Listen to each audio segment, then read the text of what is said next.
Assalomu alaykum akalar, ukalar, aziz obunachilar. O'ta qattiq ishlayapti. Samarqandda Bulung'urda ikkita firma to'qilyapti. Xudo xolasa bu chekni chiroyli qilib yopish niyatimiz. Konteyner mahsulotlaridan 4x4 profil, pasti ham 4x4 profil. Zigzaglari uvolnidan 6,5 dan bo'lgan. Hammasi kelishilgan holatda bo'lgan.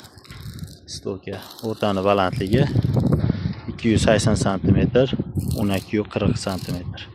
Uzunligi 12,40 sentri 280. Hammasi konteyner mahsulotlaridan O'zbekiston bo'ylab bu ishlarimiz yo'lga qo'yilgan. Bemalol telefon qilishingiz mumkin. Xudo xolasa mustahkam, yaxshi chiqishiga sabablarni qilyapmiz. Hammasi Xudodan. Like bilan podpiskani bosib qo'yish esdan chiqmasin. Sizlarni poddeshkalar bilan shuncha bo'lyapti.